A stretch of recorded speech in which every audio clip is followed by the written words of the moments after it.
Jumpa kembali di episode Journey Inspiration of Life. Pagi ini saya mau coba sharingkan teman-teman dengan temanya belajar hidup untuk serupa firman Tuhan dan hidup sempurna seperti yang Tuhan rancang dan kehendaki bagi kita gitu. Jadi bagaimana caranya kita hidup teman-teman dengan belajar ya untuk bisa serupa apa yang firman Tuhan perintah dan peraturkan teman di dalam firman Tuhan, di dalam kitab suci kita. Mungkin kalau di jadi kalau di Nasrani ya kitab suci kita berarti dasarnya Alkitab, tapi kalau di Muslim dasarnya berarti harus Al-Quran. Jadi bagaimana kita hidup untuk belajar serupa dengan apa yang firman Tuhan perintah peraturan dalam Alkitab dan Al-Quran atau kitab suci agama lain teman-teman. Dan setelah kita bisa serupa dengan apa yang diperintahkan peraturan oleh firman Tuhan, ya kita belajar lagi bagaimana teman, karena Tuhan pengen kita sempurna teman. Bagaimana kita bisa sempurna seperti yang Tuhan rancang dan kehendaki? Ya artinya ya kita mesti belajarin semua gitu. Apa sih gitu? Apakah yang Tuhan maksud sempurna itu dengan melakukan semua gitu apa yang difirman perintah peraturkan itu gitu. Nah ini kalau yang saya tahu ya bukan cuma perintah yang bicara secara hukum, secara teori teman-teman, tapi yang Tuhan mau kita sempurna itu adalah bagaimana punya pikiran, perasaan dan kehendak seperti Tuhan yang maukan gitu. Jadi bagaimana caranya kita belajar jiwa kita bukan cuma sekedar melakukan firman Tuhan aja, tapi bagaimana jiwa kita belajar untuk menjadi seperti jiwanya Tuhan gitu. Jiwanya Tuhan berarti pikiran, perasaan, dan kehendak Tuhan. Jadi firman dan jiwa Tuhan itu yang harus kita pelajari teman. Bagaimana caranya untuk bisa mencapai itu. Nah ini sebelum bicara detail ke yang saya maksud di draft saya, coba kita baca dulu di kitab Lukas pasal 14 ayat 25 sampai 35 teman-teman, dan nanti saya sambung dengan kitab Matius pasal 5 ayat 38 48, nanti baru berlanjut ke draft saya teman-teman. Nah ini coba teman-teman baca Lukas 14 teman-teman, cari ayat yang 25 sampai 35 teman-teman. Nah ini saya coba bacakan teman-teman. Perikopnya judulnya segala sesuatu harus dilepaskan untuk mengikut Nabi Isa. Tapi kalau saya universalkan, segala sesuatu harus dilepaskan untuk mengikut firman Tuhan teman-teman. Pada suatu kali banyak orang berduyun-duyun mengikuti Nabi Isa. Dalam perjalanannya sambil berpaling ia berkata kepada mereka, jikalau seorang datang kepada Nabi Isa dan ia tidak membenci bapaknya. Jadi maksudnya jikalau seorang datang kepada Nabi Isa atau kepada firman Tuhan gitu, dan ia tidak membenci bapaknya, ibunya, istrinya, anak-anaknya, saudara-saudaranya laki-laki atau perempuan, bahkan nyawanya sendiri, ia tidak dapat menjadi murid Nabi Isa, murid dari firman Tuhan tersebut teman. Nah ini kalau kita simak di ayat 26 teman, ini kalau kita orang dunia atau orang yang orang yang punya keyakinan, maksudnya orang punya keyakinan itu orang yang beragama, orang yang seperti rohani, tapi pola-pola pikir, rasa dan kehendaknya tidak beda dengan orang dunia teman-teman.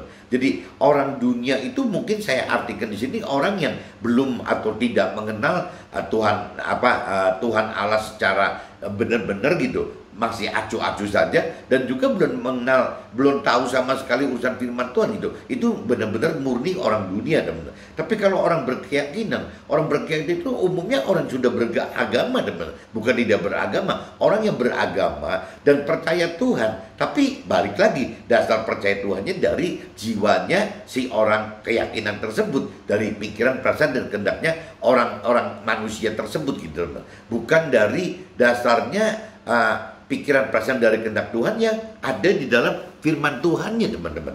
Jadi orang keyakinan itu seperti itu teman-teman. Nah bagi orang dunia dan orang yang punya keyakinan semacam itu, yang dikhawatirkan teman-teman, ayat 26 ini jadi dianggap aneh dan nggak benar teman-teman.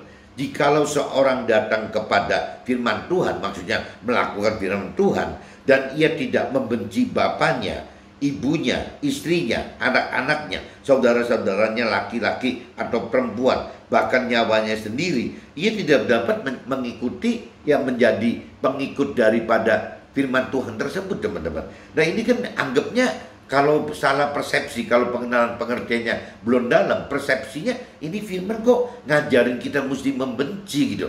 Kan mestinya kan mesti menghormati, mesti mengasihi gitu. Ya harusnya seperti itu. Tapi maksudnya firman Tuhan juga bukan seperti ini teman-teman. Jadi maksudnya firman Tuhan itu bagi yang sudah lebih dalam mengenal mengerti akan firman Tuhan. Maksudnya gitu. Ya yang namanya bapaknya kita, ibunya kita, istrinya, anak-anak, saudara, laki maupun perempuan, bahkan kita sendiri, itu adalah setelah mengasihi Tuhan Allah nomor satu teman-teman. Jadi Tuhan Allah itu mengendaki begitu. Jadi prioritinya itu kalau sampai ada mengasihi lebih besar daripada mengasihi Tuhan Allah, yaitu Tuhan Allah anggap nggak benar gitu. Meskipun secara dunia, secara keyakinan mengasihi orang tua, bapak, ibu, istri, anak-anak, saudara, bahkan diri kita sendiri, itu adalah mengasihi dengan cara yang bagi orang dunia dan orang keyakinan itu adalah baik teman-teman. Baik, bukan tidak benar, bukan tidak baik, baik teman-teman. Tapi Tuhan ingin yang nomor satu itu adalah mengasihi Tuhan, baru nanti Tuhan yang atur kita mengasihi mereka gitu. Jadi nomor satu Tuhan dulu. Nah berarti waktu kita mengasihi Tuhan, berarti mengasihi kepada Tuhan itu adalah mentaati, melakukan apa yang Tuhan perintah peraturkan. Itu baru bicara mengasihi yang benar teman-teman. Tapi kalau mengasihi Tuhan dengan pikiran perasaan kehendak lagi, nanti tidak ada bedanya yang mengasihi Tuhan dengan yang tadi gitu, yang orang tua kita, bapak kita, ibu kita, istri kita, anak kita, saudara kita, kita sendiri, itu jadi kasihnya sama. Padahal Tuhan pengen kita lebih mengasihi Tuhan gitu. Ya nanti dari kita mengasihi Tuhan itu kita diperintah peraturkan untuk bisa melakukan firman Tuhan. Nah waktu melakukan firman Tuhan nanti baru teman-teman akan ada detail lagi gitu. Jadi kalau kita mengasihi Tuhan dengan benar-benar nyata mengasihi Tuhan dengan melakukan, dengan perbuatan, berarti satu, kita harus menghormati orang tua kita, bapak dan ibu kita. Itu perintah Tuhannya begitu teman-teman gitu. Kita harus mengasihi istri kita. Itu ada perintahnya dari Tuhan kepada kita seperti itu. Kita harus menuntun anak-anak kita sampai mengenal Tuhan Allah gitu. Ya supaya mengenal kasihnya Tuhan Allah secara benar gitu. Kita harus menuntun saudara-saudara kita kepada Tuhan Allah. Jadi kuncinya begitu teman-teman. Jadi ayat 26 itu jangan ditelan mentah-mentah seperti ini teman-teman. Jadi yang tadi saya katakan, kalau firman yang di ayat 26 bagi orang dunia dan orang keyakinan, ini kategorinya adalah mengasihi bapak kita, ibu kita, istri kita, anak-anak kita, saudara laki dan perempuan kita, bahkan diri kita sendiri. Kasih dalam bentuk baik teman-teman, perbuatan baik. Tapi yang Tuhan mau itu bukan baik. Bagaimana kita melakukan kasih dengan cara yang benar. Dengan cara yang benar adalah nomor satu mengasihi Tuhan dulu. Dari setelah kita mengasihi Tuhan berarti kita melakukan firman Tuhan. Waktu kita taat melakukan firman Tuhan berarti Tuhan perintah perhatikan bahwa kita harus menghormati bapak dan ibu kita. Kita harus mengasihi istri kita. Kita harus menuntun anak-anak kita mengenal kasih yang dari Tuhan Allah. Kita harus bisa tidak egois. Kita tetap harus bisa memberitakan kebenaran firman Tuhan kepada saudara-saudara kita. Bahkan ke sesama kita semua teman-teman.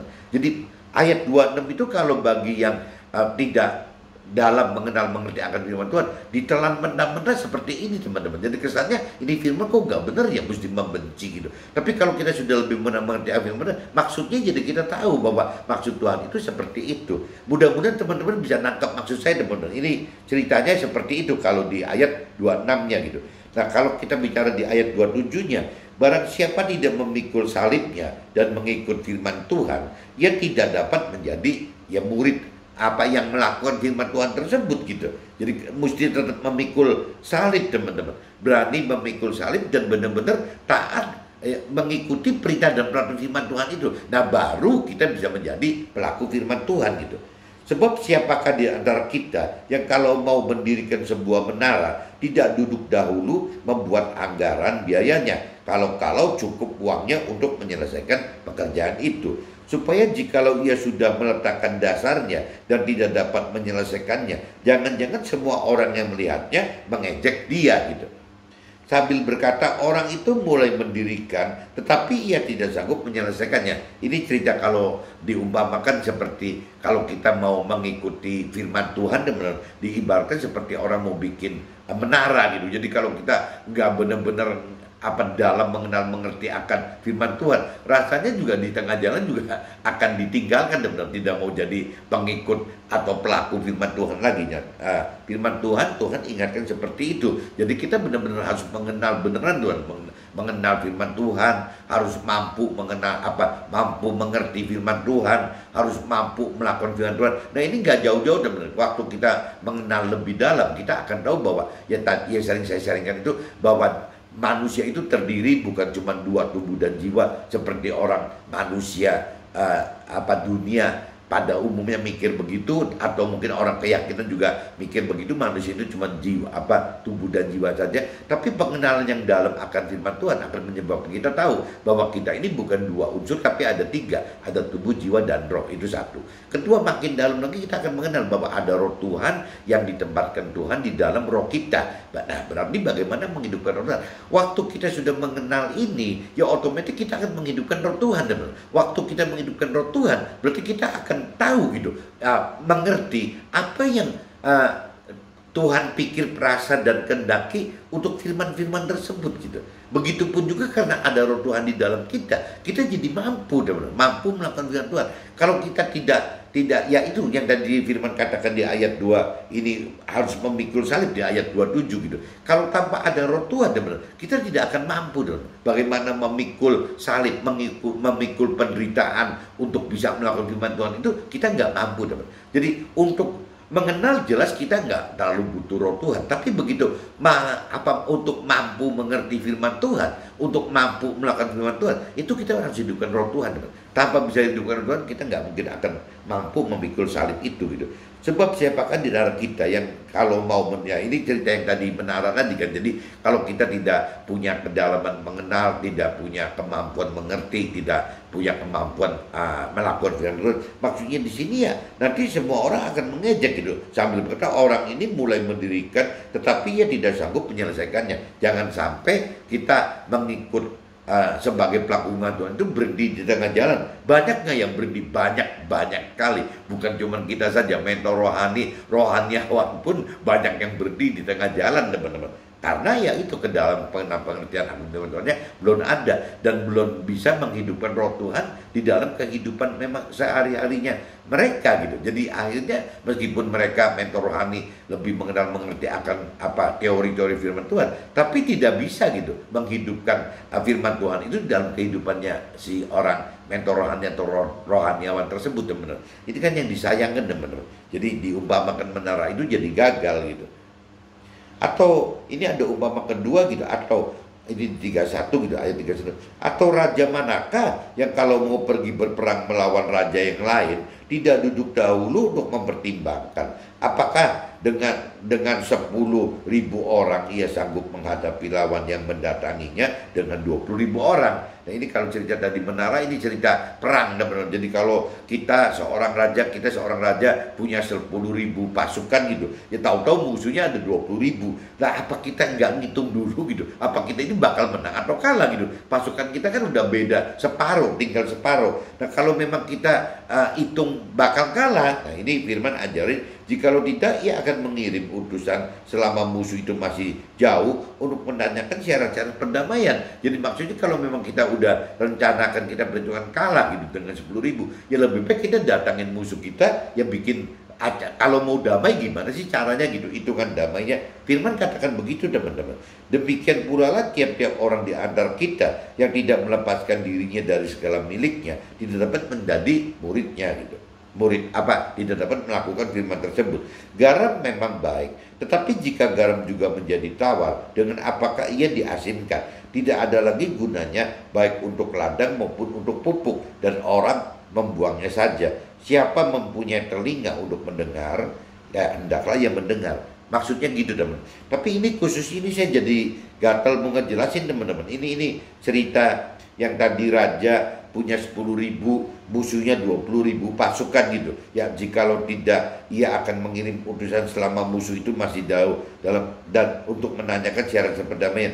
Ini kalau cerita raja ini berperang dengan mengandalkan diri, kekuatannya, pasukannya dia sendiri gitu, gak mengandalkan diri sendiri. Tapi kalau saya cross check ini teman-teman dengan apa firman Tuhan yang dicerita Gideon gitu, Gideon yang ingin berperang itu dengan 32.000 kalau nggak salah, dengan 32.000 pasukan. Ujung-ujungnya teman-teman, Tuhan itu bisa menyortir 32.000 pasukan itu hanya tinggal 300 teman-teman, hanya dengan 300 orang saja gitu.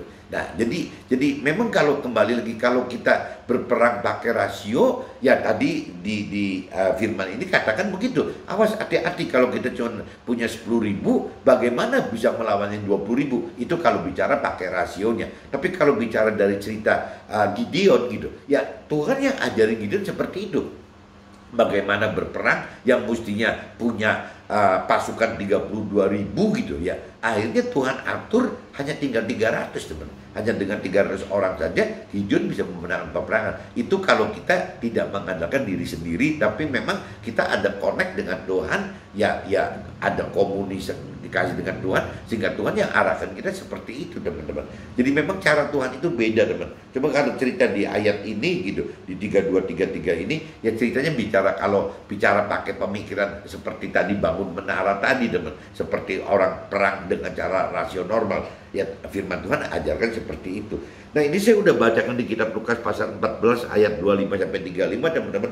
Saya lanjut aja teman-teman ke kitab Matius pasal 5 teman-teman nyari Matius pasal 5 ayatnya 38-48 teman-teman. Ini kalau di ayat 38-nya, kita telah mendengar firman, mata ganti mata dan gigi ganti gigi. Tetapi aku berkata kepadamu, Nabi Isa berkata kepada kita, janganlah kita melawan orang yang berbuat jahat kepada kita, melainkan siapapun yang menampar pipi kanan kita, berilah juga kepadanya pipi kiri kita gitu. Nah, ini kalau kita cerita ayat 39 juga bagi dunia, bagi orang-orang berkeyakinan, ini juga udah termasuk ayat 39 ini udah gak masuk akal teman-teman. Kalau umumnya teman-teman, kalau di sini dikatakan gitu, ya aku berkata kepadamu, Nabi Isa berkata kepada kita, firman berkata kepada kita, janganlah kita melawan orang yang berbuat jahat kepada kita, melainkan siapapun yang menampar pipi kanan kita, ya berilah juga kepadanya pipi kiri kita. Kalau bicara orang di dunia orang keyakinan, kalau pipi kanan kita ditampar teman-teman, boro-boro mau ngasih pipi kiri gitu, pipi kanan kita ditampar, kita tidak membalas aja udah bagus banget teman-teman. Iya kan intinya gitu. Ya mestinya kalau bicara pengen adil gitu, bicara cerita, kalau kita bicara kalau di kitab suci Nasrani saya di Alkitab gitu. Kalau saya masuk ke dalam kitab Taurat gitu, ke perjanjian lama, itu kalau kita di pipi kanannya ditampar, ya kita juga mesti membalas nampar pipi kanan gitu. Jangan istilahnya ditampar pipi kanan kok diem saja, itu aja udah salah gitu. Kalau bicara pakai teori gitu. Tapi kalau kita pakai pikiran, perasaan, kehendak Tuhan, ya Tuhan ajarkan seperti itu. Firman Tuhan ajarkan seperti itu gitu. Apabila kita ditampar pipi kanannya, ya kita malah nyodorkan pipi yang kiri. Jadi bukan cuma sekedar pipi kanan, ya kita malah balas nampar atau mendiamkan. Kan lebih bagus begitu. Ya kalau menampar berarti kan adil. Dia sudah nempel pipi kanan saya, ya saya juga tampar pipi kanannya orang tersebut gitu ya. Atau minimal dia menampar pipi kanan saya tidak ngebalas. Itu kan sudah baik teman-teman. Tapi kalau firman Tuhan katakan tidak, disodorkan lagi pipi kirinya, suruh ditampar lagi pipi kirinya. Jadi kalau dibanding dengan orang-orang dunia atau orang-orang punya keyakinan, teori-teori Tuhan itu, teori-teori firman Tuhan itu gitu. Ya 3 level teman-teman. Yang satu istilahnya tidak mestinya membalas, menampar gitu ya. Satu. Kedua, kalau tidak menampar juga sudah bagus gitu. Nah, yang ketiga, ya jangan dikasihkan istilahnya pipi kiri suruh ditampar lagi. Pikir tiga perbedaan teman. Nah, itu bedanya gitu teman. Jadi pola pikir manusia pikir perasa dan kehendaki manusia dengan pola pikir rasa dan kehendaknya Tuhan, itu bedanya di situ. Dari hal soal menampar aja sudah beda tiga macam gitu. Kalau yang Tuhan pilih yang ketiga, yang sudah ditampar pipi yang kanan, kasih yang kiri. Tapi kalau manusia pasti milih satu atau kedua gitu, nggak mungkin milih yang ketiga. Itu bedanya pola pikir rasa dan kehendak manusia dengan Tuhan itu ada di situ, teman-teman. Dan kepada orang yang hendak mengadukan engkau karena mengingini baju kita, dan kepada orang yang hendak mengadukan kita karena mengingini baju kita, serahkanlah juga jubah kita. Nah, cuma bayangin lagi gitu ya, udah orang lagi ngeributin baju kita, kok malah firman Tuhan ngajarin katanya bukan cuma bajunya saja loh. Kalau bajunya mau ambil, sudah diambil aja bajunya, ini jubahnya juga sekalian gitu. Itu pola pikir Tuhan seperti itu, teman-teman. Pola pikir firman Tuhan seperti itu. Pola pikir manusia nggak mungkin. Ya kalau sudah diminta bajunya, masa jubahnya dikasihin? Udah nggak mungkin lah. Dikasihkan bajunya aja, ntar dulu ribut dulu gitu. Kenapa lu minta baju saya? Itu aja bisa jadi masalah, teman-teman. Bisa jadi ribut gitu. Dan siapapun memaksa engkau berjalan sejauh 1 mil, berjalanlah bersama dia sejauh 2 mil. Jadi kalau kita lihat dari mulai ayat 39-40, isinya ngalah semua, teman. Gak ada yang tidak ngalah gitu. Lah itu jiwanya Tuhan seperti itu gitu. Jiwa kita tidak mau seperti itu gitu. Cuman yang jelas bedanya gitu. Berilah kepada orang yang meminta kepada kita, dan janganlah menolak orang yang mau meminjam daripada kita. Jadi kita malah minjem pun, dan jangan nolak katanya. Kalau orang mau minjem jangan ditolak gitu. Kita telah mendengar firman, kasihilah sesama kita manusia dan bencilah musuh kita gitu. Tetapi tuh apa firman Tuhan katakan? Kasihilah musuh kita dan berdoalah bagi mereka yang menganiaya kita. Nah ini kan lebih kacau lagi, teman-teman. Ya kalau cerita di ayat 43 istilahnya, kita telah mendengar firman, maksudnya di Taurat gitu, yang perjanjian lama, kasihlah sesama kita manusia dan bencilah musuh kita. Itu Taurat ajarkan begitu, teman-teman. Jadi win-win gitu. Tetapi kalau cerita firman Tuhan yang baru gitu, bukan yang Taurat gitu, ya yang seperti pikiran perasaan kehendak Tuhan gitu. Tetapi aku berkata kepadamu, ya kasihlah musuhmu dan berdoalah bagi mereka yang menganiaya kita. Ini kan lebih konyol lah bagi orang dunia dan orang keyakinan. Tapi ya kita sebagai pelaku firman ya harus bisa seperti itu, teman-teman. Karena dengan demikianlah kita menjadi anak-anak Tuhan Allah gitu di sorga, yang menerbitkan matahari bagi orang yang jahat dan orang yang baik, dan menurunkan hujan bagi orang yang benar dan orang yang tidak benar gitu. Apabila kita mengasihi orang yang mengasihi kita, apakah upah kita gitu? Bukankah pemungut cukai juga berbuat demikian? Dan apabila kita hanya memberi salam kepada saudara-saudara kita saja, apakah lebihnya daripada perbuatan orang lain? Bukankah orang yang tidak mengenal Tuhan Allah pun berbuat demikian? Karena itu haruslah kita sempurna, sama seperti Tuhan Allah kita yang di sorga adalah sempurna. Jadi Tuhan pengen begitu, teman. Jadi Tuhan itu pengen kita belajar untuk serupa apa yang diperintahkan oleh firman Tuhan. Tapi Tuhan juga mau loh kita supaya sempurna. Ya sempurna itu berarti melakukan firman Tuhan bukan cuma karena hukum, bukan karena teori, bukan karena logos, tapi melakukan firman itu karena rema gitu. Karena memang dorongan dari roh Tuhan yang diberi Tuhan kepada kita ya untuk kita lakukan. Jadi akhirnya yang kita lakukan firman Tuhan itu adalah sesuai dengan pikiran perasaan Tuhan, yang kadang-kadang pasti berbeda dengan kita, apalagi dibanding orang dunia dan orang keyakinan, sebenarnya pasti beda banget. Makanya kalau kita sudah mau melakukan firman Tuhan, biasanya ya kita akan ditindas, teman-teman, akan dicemooh, akan dihina gitu, ya akan ditinggalkan gitu, akan dikucilkan. Nggak aneh, teman-teman, karena memang aneh gitu. Ya apa yang Tuhan perintah peraturan itu apabila dari jiwa Tuhan itu aneh untuk masyarakat, aneh untuk keluarga besar kita, aneh untuk keluarga kecil kita, aneh untuk keluarga kita sendiri, aneh untuk orang tua dan mertua kita, aneh untuk anak kita, bahkan aneh untuk pasangan kita, teman-teman. Nah ini nanti kalau kita sampai udah terjadi perbedaan antara kita dengan pasangan kita, ya menurut saya itu ujian udah di level atas, di tingkat tinggi. Kenapa? Karena kalau selain di luar pasangan kita, di luar pasangan kita masih bisa abaikan dan tinggalkan, jauhi gitu, teman. Tapi kalau bicara pasangan kita bagaimana teman? Ada rumus yang ngunci gitu, bahwa kita itu tidak boleh cerai gitu. Nah ini yang paling berat ini teman. Jadi kalau memang ujian cobaan hidup kita sudah nyampe ke level dengan pasangan kita, ya kita harus bersyukur dan berterima kasih. Berarti level kita sudah tinggi sekali teman-teman. Kalau memang kita kuat, intinya gitu teman-teman. Ini saya sudah bacakan di dua kitab ini ya. Jadi kitab Lukas pasal 14 ayat 25-35 saya udah bacakan. Di kitab Matius pasal 5 ayat 38-48 saya udah bacakan teman-teman. Nah ini sekarang saya coba masuk ke dalam draft saya teman-teman. Tahun 2021, tahun ini teman, adalah saat belajar melakukan estafet tugas perusahaan kepada generasi yang lebih muda gitu. Jadi ada beberapa saya dan tim saya gitu yang sudah di atas 55 tahun itu berusaha teman bagaimana mendelegasikan estafet kepada generasi yang lebih muda gitu. Sehingga kami, maksudnya jadi saya, istri saya dan tim beberapa orang yang sudah lebih dari 55 teman-teman gitu ya, mulai delegasikan tugas kami kepada anak-anak kami dengan membentuk tim induk usaha gitu.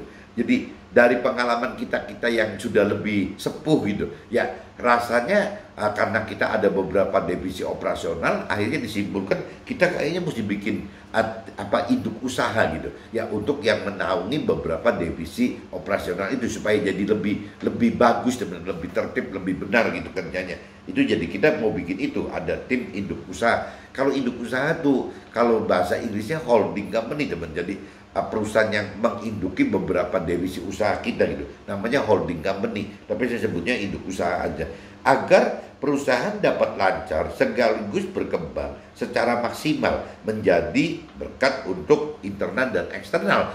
Tujuannya seperti itu teman. Jadi kita kumpulin akhirnya bentuk dengan tim gitu, tim induk usaha yang sampai bikin visi misi segala macam itu. Tapi intinya gitulah, bagaimana kita semakin kita mengerti firman Tuhan, kan target kita bukan kesusahan duniawi teman-teman. Target kita bukan harta tahta dan pemenuhan hal duniawi, tapi target kita lebih bagaimana mencari keselamatan akhirat. Nah berarti bagaimana dengan usaha kita yang sukses ini kita bisa menjadi berkat teman-teman. Berkat selain berkat duniawi juga berkat rohani untuk ya semua teman-teman, untuk orang-orang kita yang di internal atau orang yang terkait teman-teman. Kalau kita sebagai pengusaha kan kalau bicara staf dan karyawan kan berarti ada di internal kita teman-teman. Tapi kan waktu kita punya agent, kita punya franchise gitu, kita punya segala macam, nah berarti kan itu jadi partner kerja kita ya, kerabat kita. Nah itu juga sama gitu. Nah kerabat kita juga kan punya keluarga juga teman-teman. Di kerabat kita juga punya kerabat lagi gitu. Nah akhirnya kalau kita lebih luas lagi berarti sesama teman-teman. Ya sesama kita. Jadi akhirnya tergantung nanti Tuhan mau gerakin kita seberapa besar gitu.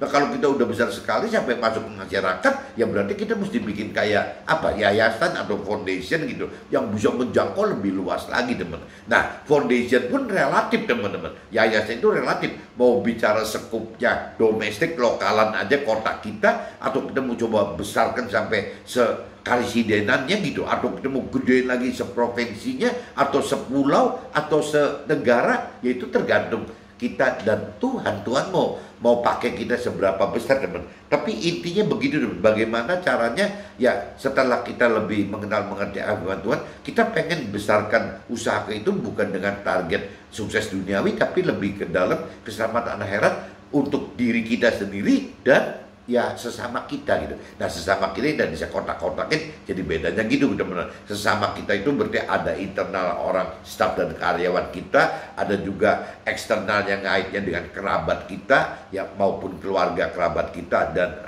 teman-teman kerabat kita. Dan kalau mau lebih jauh lagi ya masyarakat pada umumnya teman-teman, itu sesama kita gitu. Nah bagaimana caranya dengan sisa umur kita masih hidup ini, Tuhan kasih hidup ini, bagaimana kita bisa sampai menjadi berkat buat orang sebanyak mungkin teman-teman. Itu jangan seperti orang dunia atau punya keyakinan ya bagaimana sebelum mati mengumpulkan harta yang berlimpah-limpah. Dan Tuhan, firman Tuhan katakan buat apa? Hartanya juga akan ditinggal kok. Kita waktu masuk akhirat nggak ada artinya. Dan itu kan sifatnya temporary teman-teman. Kalau bagi tim saya yang sudah sepuh ini ya mungkin 6 orang, 8 orang, 10 orang gitu yang sudah sepuh-sepuh ini ya Ngapain gitu? Toh kalau kita bicara mengacu pada firman Tuhan umur 70-80 tahun, umur kita tinggal sisa 15 sampai 25 tahun, teman. Buat apa gitu? Buat apa kita mesti mati-matian berjuang untuk yang di dunia ini? Justru ya kita sekarang bagaimana mengumpulin bekal di akhirat dengan cara menjadi berkat untuk sesama kita, baik duniawi pun mau rohani, teman.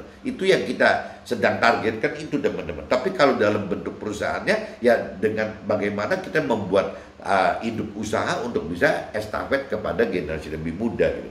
Kami hanya minta, saya dan istri saya minta kepada staf kami, ke orang-orang tim yang ngelola rencana untuk hidup usaha ini, ya kami hanya minta ada kurang lebih 5-6 orang, 4-5-6 orang gitu, termasuk kita beri plus 2 gitu ya. Ada kira-kira sudah berusia 55 gitu, lebih dari 55, bahkan mungkin yang tertua ada yang sampai 63 kali, teman-teman, 63 gitu. Nah, kalau secara perusahaan, teman-teman, ada dispensasi loh. Kalau sudah levelnya direktur sama komisaris, itu umur pensiun kita itu tidak berdiri di 55, teman-teman. Jadi di 60, 65 itu masih boleh, teman-teman. Nah, saya minta dispensasi itu. Bahkan nanti ada beberapa perusahaan yang sudah go nasional juga, go public juga. Kadang-kadang ada teman-teman yang sampai umur 70, setahu saya loh, 75 gitu masih ada. Tapi ya kondisi fisik masih kuat gitu, masih sehat. Nah ini saya ngarepin kan, jadi untuk tahap saat ini ya saya minta diizinkan oleh tim baru gitu, yang tim estafet ini ya bahwa ada 6-10 orang lah gitu. Ya yang saya minta diperpanjang masa pensiunnya ya, dan bersyukur disetujui oleh tim induk usaha itu gitu.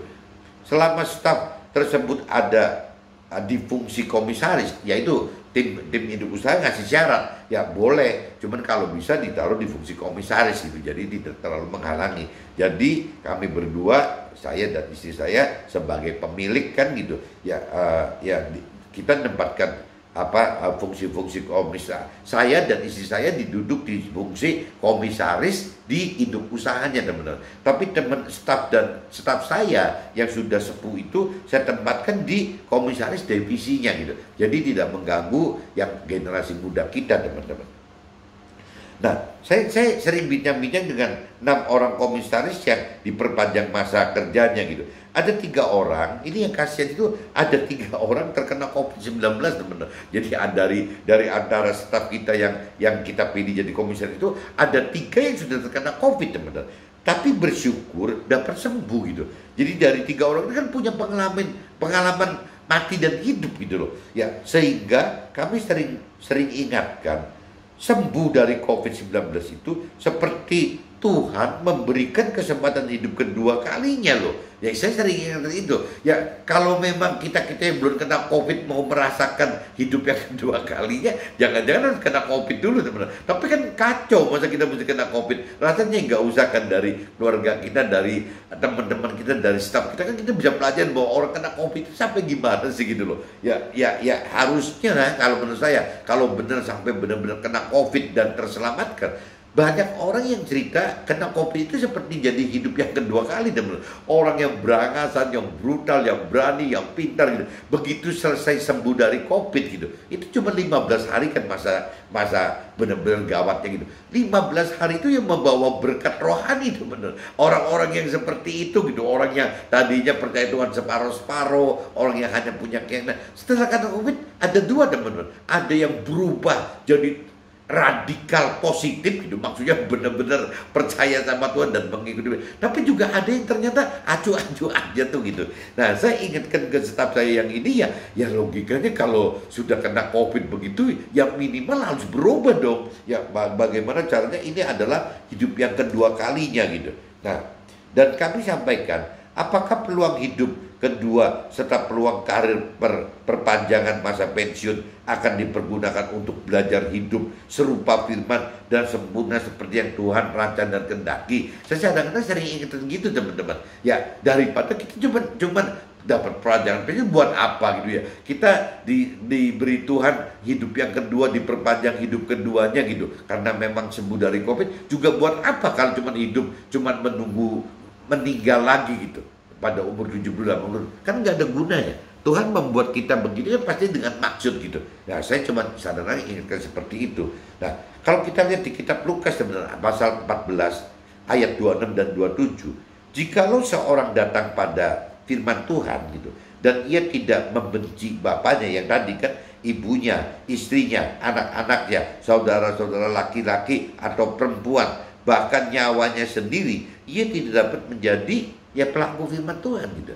Nah, ini kalau kita mau berupa apa menjadi serupa firman Tuhan ya ini teman-teman ya. Jadi yang tadi saya udah jelaskan sebelumnya gitu. Jadi bagaimana caranya kita mesti prioritaskan kasih saya itu, kasih kita itu kepada Tuhan yang nomor satu, tidak ada kasih yang lain gitu. Tapi yang setelah kita bicara mengasihi Tuhan secara total, kita akan jadi taat melakukan firman Tuhan. Nah, taat firman Tuhan inilah yang Tuhan nanti instruksi. Hormati ayah dan ibumu, kasihi istrimu, tuntunlah anak-anakmu, beritakanlah kebenaran kepada saudara-saudaramu gitu. Ya seperti itu teman-teman. Jadi yang Tuhan mau itu di ayat ini seperti itu teman-teman. Jadi bukan berarti jadi membenci yang dalam arti kata yang sebenarnya gitu. Nah, barang siapa tidak memikul salibnya, nah barang siapa yang tidak mau melakukan firman Tuhan, barang siapa yang tidak mau memberitakan kebenaran firman Tuhan, ya itu ya bukan.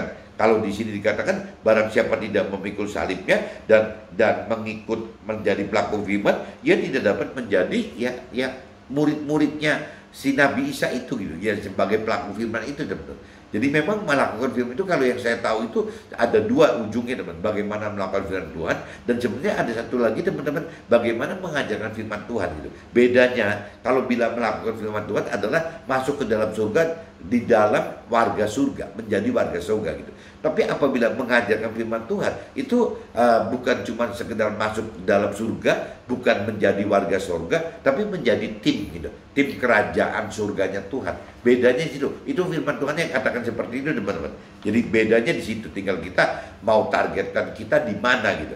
Ya kalau Tuhan pengen jelas kita mengajarkan firman Tuhan. Nah meskipun kalau kita yang di dunia sekuler teman-teman di marketplace, nggak mungkin kan kita mengajarkan firman Tuhan secara teori gitu. Rasanya nggak mungkin lah, kita nggak nguasain, kita nggak hafal firman-firman gitu. Jadi ya kita paling seperti saya pengusaha atau teman-teman pengusaha juga atau staf saya gitu, karyawan saya sebagai staf dan karyawan saya juga sebagai orang-orang karir kan yang tidak di posisi menjadi mentor rohani atau rohaniawan gitu. Ya berarti ya kita cuman bukan mengajarkan teori-teori firman Tuhan, tapi kita lebih bagaimana memberikan firman Tuhan teman-teman melalui kehidupan kita, kehidupan sehari-hari kita teman-teman. Bagaimana kita bicara hidup kita bersama Tuhan dan bagaimana hidup kita di dalam firman Tuhan teman-teman. Itu yang kita beritakan, kita saksikan kepada yang lain gitu. Harusnya seperti itu. dan pernah ada sharing teman-teman dari beberapa mentor rohani mengatakan seperti itu teman-teman. Kalau di Nasrani teman-teman, kalau kita bicara mentor rohani atau rohaniawan itu pada umumnya disebutnya gembala teman-teman, istilahnya gitu. Nah kalau kita bicara mentor rohani dan rohaniawan itu gembala, kita teman-teman yang bukan mentor rohani dan rohaniawan biasanya disebutnya domba teman-teman. Domba, jadi gembala dan domba, perumpamaan seperti itu gitu. Nah ada istilah, kalau gembala itu tidak bisa, gembala ya pasti melahirkan gembala gitu. Yang namanya domba itu harusnya dilahirkan oleh domba. Nah berarti kalau bicara domba ini adalah umat, berarti sasaran yang paling tepat bisa melahirkan domba-domba baru, melahirkan orang-orang yang mau mengenal firman Tuhan, mampu mengerti firman Tuhan, mampu melakukan firman Tuhan. Itu justru benarnya tugasnya kita sebagai domba, karena domba melahirkan domba. Nggak mungkin gembala melahirkan domba gitu. Ada yang mengistilahkan seperti itu teman-teman. Mudah-mudahan teman bisa tangkap maksudnya. Jadi fungsi kita bagi Tuhan itu mestinya sebagai orang-orang di marketplace, orang di dunia sekuler itu perlu sekali teman. Karena yang bisa melahirkan orang-orang ini gitu, si domba-domba ini, pengusaha-pengusaha baru atau staf dan karyawan ini, ya kita ini teman. Bukan si gembala, bukan mentor rohani, bukan rohaniawan. Bahasanya nggak nyambung teman-teman. Bahasanya mentor rohani dan rohaniawan kepada domba-domba gitu sebagai gembala, ini kadang-kadang nggak nyambung teman. Tapi kalau kita gitu sebagai domba lagi, domba bicara dengan domba itu jauh lebih mudah teman. Jadi ini yang saya maksud. Jadi yang benar juga sih waktu sharing mentor rohani seperti itu ya, saya pikir benar juga. Jadi kita di marketplace, di sekuler justru bagaimana bisa melahirkan teman-teman kita dari pengusaha dan pengusaha dan juga orang karir ya, supaya bisa lebih ya mengenal Tuhan gitu, lebih mengenal firman Tuhan, lebih mampu melakukan firman Tuhan, bagaimana lebih mampu melakukan firman Tuhan itu, mengerti firman Tuhan dan melakukan firman Tuhan. Nah akhirnya ya orang-orang yang melakukan firman Tuhan kan masuk ke dalam akhiratnya, kan masuk ke mendapatkan target keselamatan akhirat, masuk ke dalam surga tadi kan gitu. Nah syukur-syukur dari beberapa pengusaha atau teman-teman orang karir bisa juga si domba melahirkan ya domba-domba yang bisa memberitakan kesaksian tentang hidup bersama Tuhan dan firman Tuhan. Jadi kan nanti berkembang, teman. Jadi lebih banyak orang yang akan diselamatkan, minimal yang melakukan firman bisa masuk jadi warga surga diselamatkan, atau kalau bisa ya menjadi timnya Tuhan di kerajaan surga sana gitu, teman. Sebagai itu. Nah kenapa di sana disebut kerajaan surga, teman? Karena Tuhannya kan sebagai rajanya nggak mungkin diganti gitu. Tapi kalau nyebutnya Republik Surga, nanti Tuhannya ganti-ganti, ada pemilihan umum, kan kacau itu. Jadi makanya disebutnya kerajaan gitu. Kalau kerajaannya tidak bisa berganti seperti kerajaan di Inggris gitu kan, ya kan nggak robah gitu. Tetap raja itu kan aturannya kan jadi pakai turun temurun gitu ya. Kalau republik atau negara bentuknya lain kan bisa pemilihan gitu. Jadi ya itu makanya disebutnya kerajaan surga, karena ujungnya yang memerintah itu adalah ya Tuhan Allah sendiri gitu. Itu yang memerintah surga itu seperti itu. Jadi Tuhan gak pernah tergantikan, dan Tuhan butuh stafnya, teman-teman, karyawan kita, timnya di dalam kerajaan surga untuk membina warga-warga surga itu, teman-teman. Mudah-mudahan teman bisa nangkep maksudnya, teman-teman ya. Nah ini saya lanjutkan lagi, teman-teman. Di kitab Matius pasal 5, teman-teman. Kitab Matius pasal 5. Itu ayat 46, 47, 48 itu, apabila kamu mengasihi orang yang mengasihi kita, apakah upahmu? Nah ini kan perbandingannya seperti itu, teman-teman. Jadi kembali lagi kalau saya bilang di sini ya melakukan firman Tuhan itu memang benar-benar harus memikul salib, teman-teman. Jadi waktu terakhir saya sharing briefing dengan komisaris divisi, berarti kan saya sebagai komisaris di induk usaha dan teman-teman saya yang staff saya itu yang kurang lebih 6 orang atau berapa saya nggak ngerti, nanti jumlah akhirnya ada berapa orang gitu. Saya duga mungkin kalau bisa minimal 6 orang itu gitu. Ya semua itu jadi fungsinya ada di komisaris semua, teman-teman. Di fungsi komisaris semua, cuma bedanya saya dengan istri saya di komisaris induk usaha, dan staf saya di komisaris di masing-masing divisi itu, teman-teman. Saya nggak ngerti nanti pada ujungnya Tuhan bisa ciptakan berapa divisi gitu ya, harus kita kelola, saya nggak ngerti. Cuman yang jelas seperti itu, dan saya katakan kepada mereka gitu, ya masing-masing staf yang untuk komisaris ini kan ada plus minusnya semua, teman-teman. Nah kebenaran yang terakhir yang kita rencanakan dengan tim induk usaha itu, yang kita utamakan itu adalah integritas, ketangguhan, dan ketangkasan gitu. Nah masing-masing dari fungsi komisaris itu kan pasti ada lebah untungnya. Mungkin kalau dari sisi integritas, rasanya pilihan komisaris ini ya sudah diseleksi karena integritas, teman. Nah berarti kan tinggal sisa ketangkasan dan ketangguhan, teman. Kalau ketangkasan itu kan berarti kemampuan untuk benar-benar mengelola bisnisnya gitu. Kalau ketangguhan itu kan jadi kemauan gitu. Jadi beda, teman-teman. Kalau menurut versi saya gitu. Kalau integritas itu kan kejujurannya, kejujuran, semangat kerja itu ada yang integritas. Tapi kalau bicara ketangkasan dengan ketangkasan dan ketangguhan, teman. Kalau saya bisa luruskan lagi, ketangkasan itu lebih bicara daripada jadi cerdik kali ya, harus cerdik gitu, harus mampu mengatasi masalah-masalah gitu.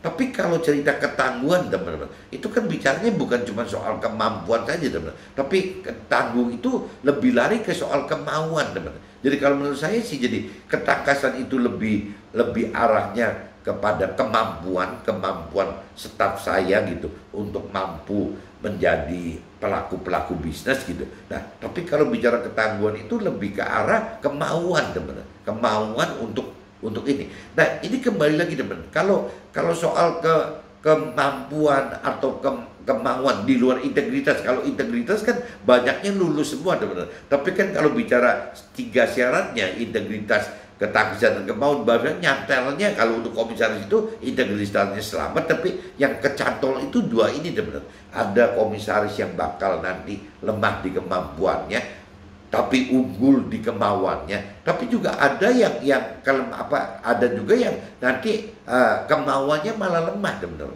Tapi kemampuannya besar gitu. Jadi pasti 2 macam ini. Nah, saya bilang ke mereka waktu briefing, pengen yang namanya kemampuan ya dalam hal ketangkasan itu, pengen hal kemauan dalam hal ketangguhan.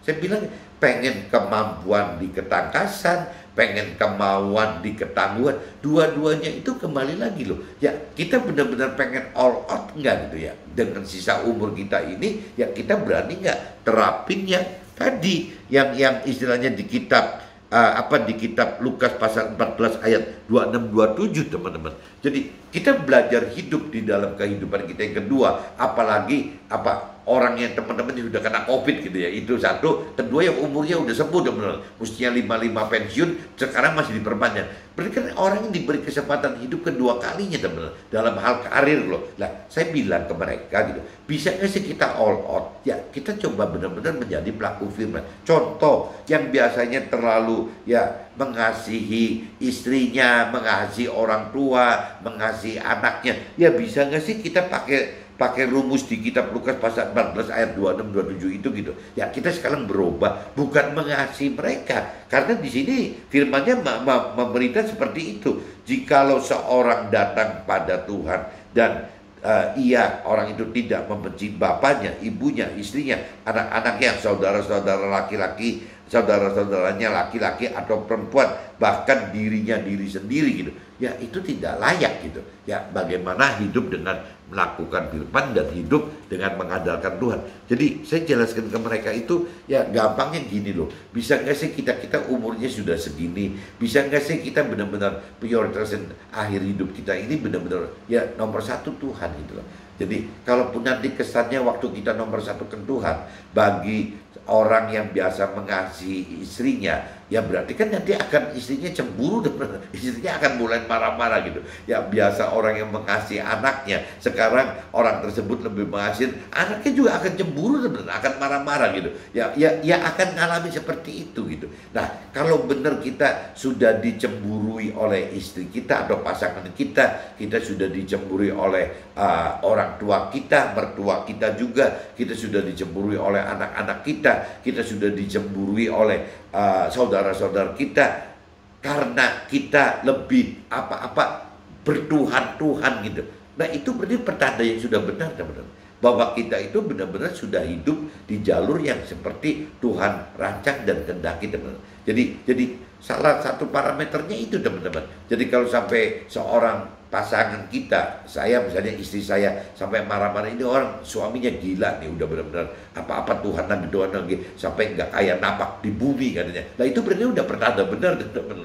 Begitupun juga nanti orang tua kita juga bisa mengeluh begini, ya, yang ini sih aneh nih, orangnya gini. Nah, itu berarti tanda benar tuh. Begitupun mungkin anak-anak kita, teman-teman. Begitupun saudara-saudara kita bisa mengata-ngatai kita bahwa zaman dulu kok kayaknya si ini nih nggak segoblok ini bodoh banget loh, sekarang jadi bisnisnya parah gara-gara deket Tuhan. Nah, itu tanda-tanda yang sudah kita dalam jalan kebenaran Tuhan, teman-teman. Karena memang jalan Tuhan seperti itu gitu.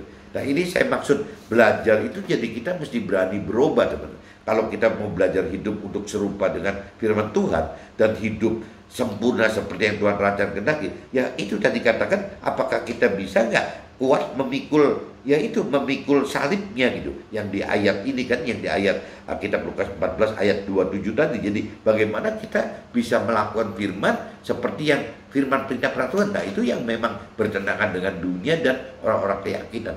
Mudah-mudahan teman-teman bisa nangkep maksudnya, dan apabila memang ini dianggap benar, ya teman-teman bagikan lagi, sharekan lagi ke keluarga dan teman yang lain. Oke, see you, bye-bye.